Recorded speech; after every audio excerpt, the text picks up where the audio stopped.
Olá, minha gente! Nossa aula agora se ocupa do Renascimento em Portugal. Qual foi o contexto do Renascimento em Portugal?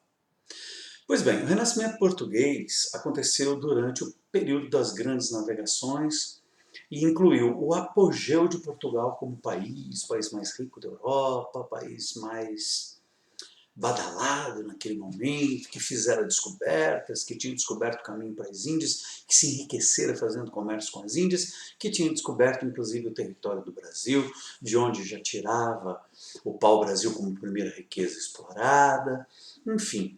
Mas também inclui um momento em que Portugal, perdendo a mão, perdendo a direção dessa riqueza, dessa prosperidade, Portugal entrou em decadência e foi tomado pela Espanha, naquele episódio famoso histórico chamado União das Coroas Ibéricas. O Renascimento português, ele se inicia, segundo os estudiosos, em 1527, quando um artista chamado Francisco Sá de Miranda, um poeta palaciano português, resolveu se mudar para Florença para aprender técnicas literárias renascentistas. Lá ele aprendeu a usar a medida nova.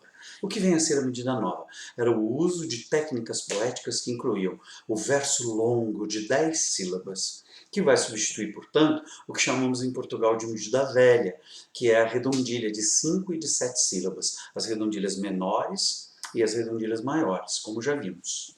Então agora, o decassílabo vai ser o verso explorado. Quem vai explorar em Portugal? Camões, você já sabe, a gente já citou isso, né? O verso decassílabo ele será usado para escrever diversos tipos de poemas. Éclogas, canções, elegias, são várias espécies de poemas clássicos, mas uma dessas espécies se destaca, que é o soneto.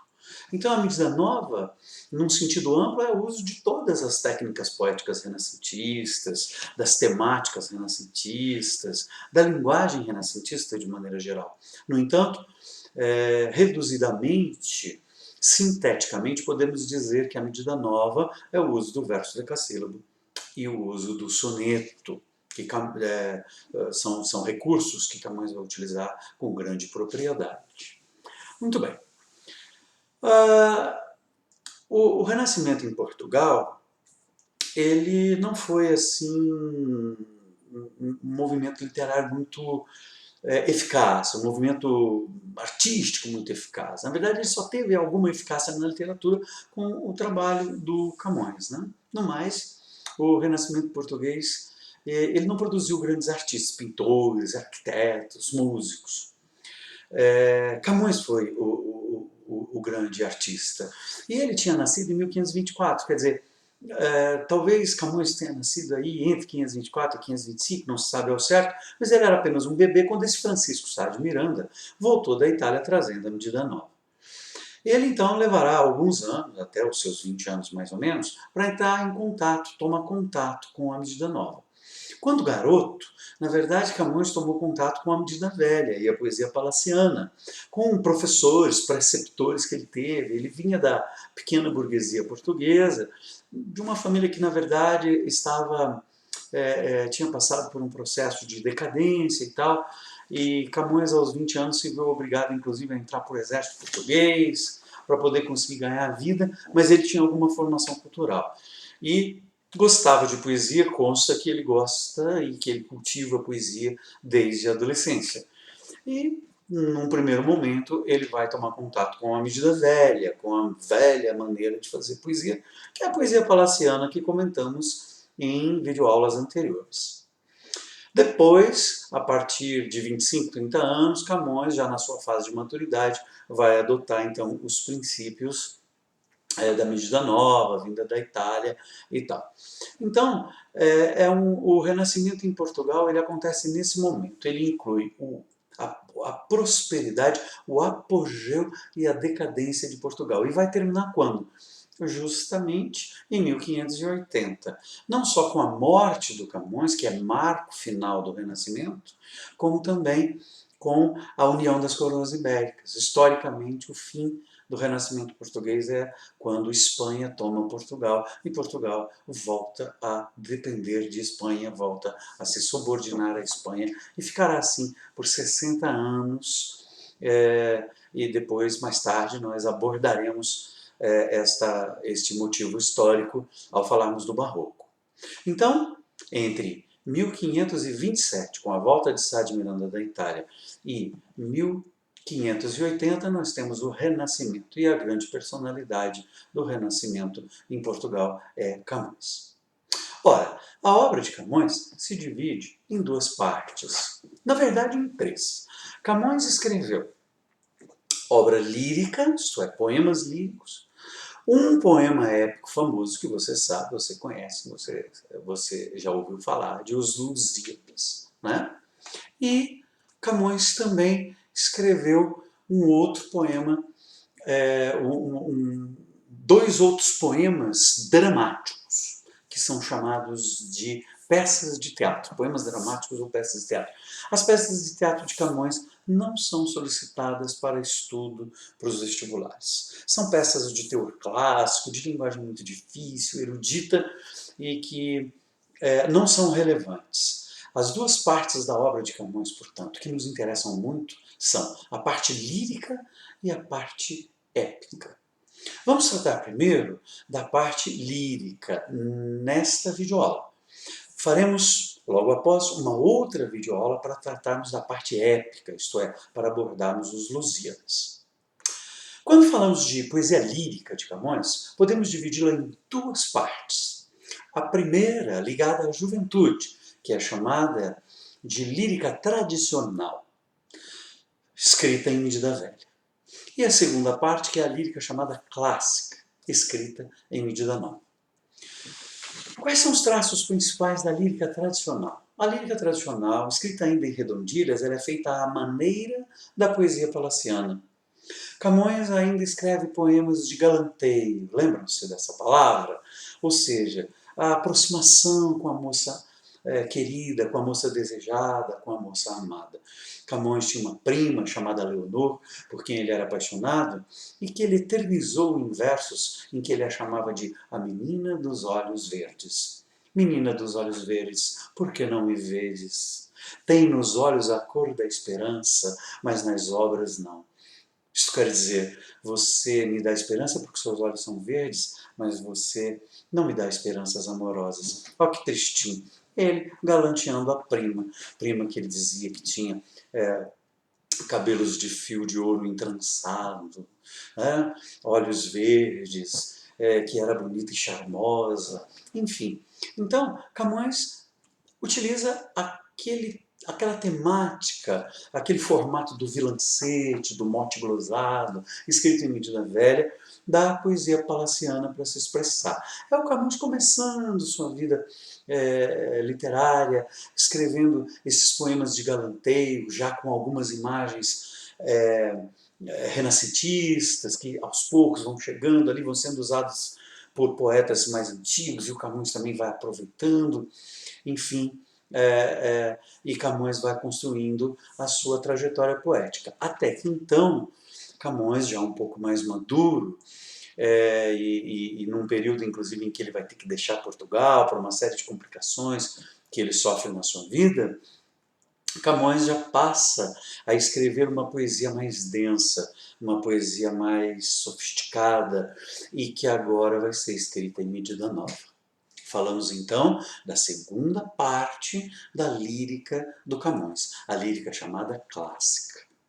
Se a lírica tradicional é marcada pela medida velha, pelos poemas descompromissados, pelos galanteios amorosos, a segunda parte será uma poesia densa, filosófica, reflexiva. É aí que, além de éclogas, que são poemas que falavam sobre elementos da natureza, de elegias, poemas tristíssimos que falavam sobre a morte, de odes, poemas que celebravam a vida, Camões escreveu muitos textos de reflexão existencial, chamados de sonetos. Os famosos sonetos camonianos, que inclusive fazem parte da lista de livros solicitados para os vestibulares de 2021. Os sonetos camonianos foram escritos na fase de maturidade e, portanto, são escritos em medida nova, com versos decassílabos. São textos de 14 versos, 2 quartetos, 2 tercetos, com rimas organizadas. Esses poemas, em geral, eles têm uma linguagem sofisticada, é a modernização do português. Não se iludam, Camões não foi só um grande poema, ou não foi só um grande poeta.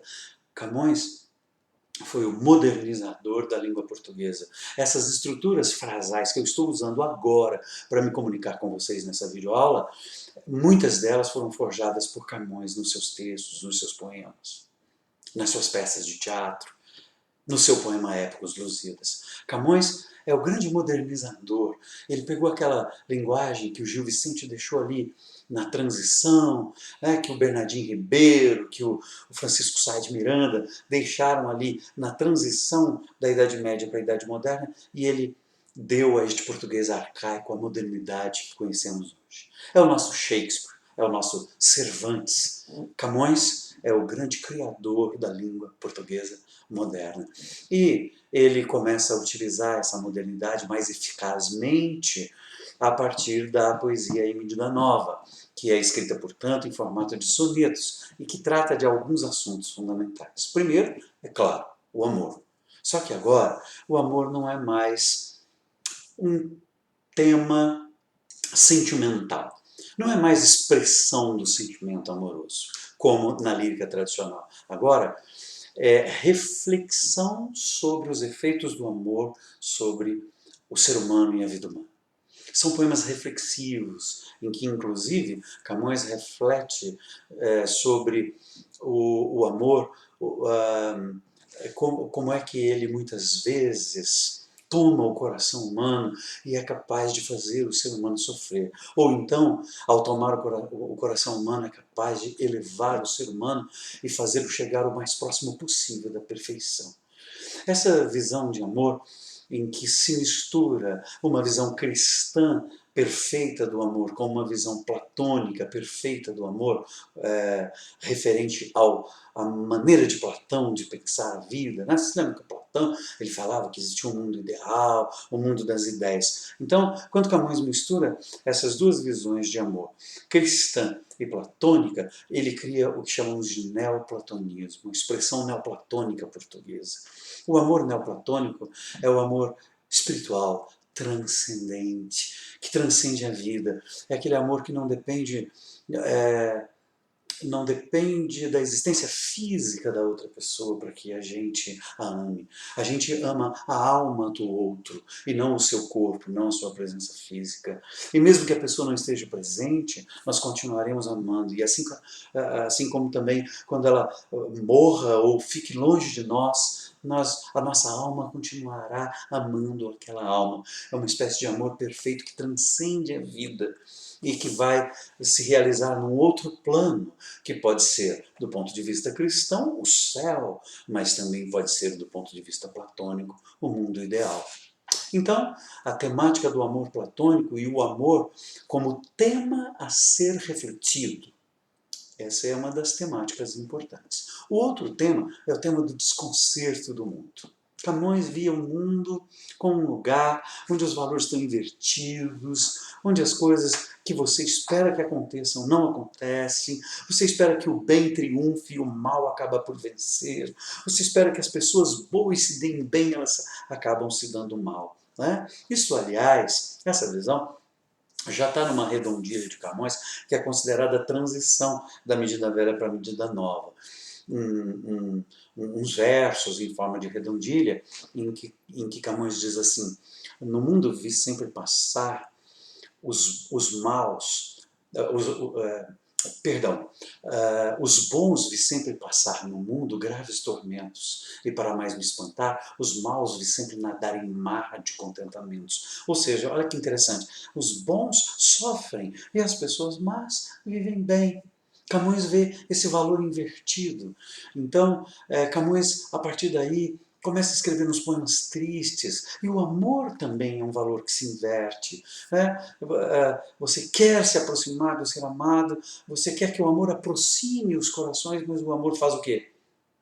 afasta as pessoas, afasta os corações. Então, Camões passa a tratar toda a temática existencial, a temática humana, sob essa ótica da inversão de valores, né? O mundo está ao contrário, né? O mundo está invertido.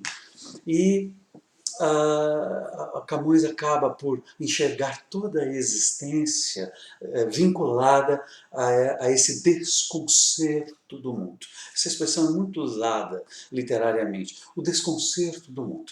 Então, a visão platônica do amor no momento inicial, as reflexões sobre o amor e o desconcerto do mundo são os temas mais importantes de que Camões vai tratar na sua poesia em medida nova. Esse é, portanto, o resumo do Camões lírico. O Camões que escreveu versos, poemas, tanto em medida velha quanto em medida nova, e que trata dessas temáticas que acabo de expor para vocês. Numa próxima videoaula, nós trataremos da épica camoniana, isto é, os Lusíadas, a obra mais fantástica, maior, mais grandiosa da literatura da língua portuguesa. Levou 17 anos para ser construída. Trataremos na nossa próxima videoaula de Os Lusíadas, os grandes feitos dos portugueses. Até lá, pessoal!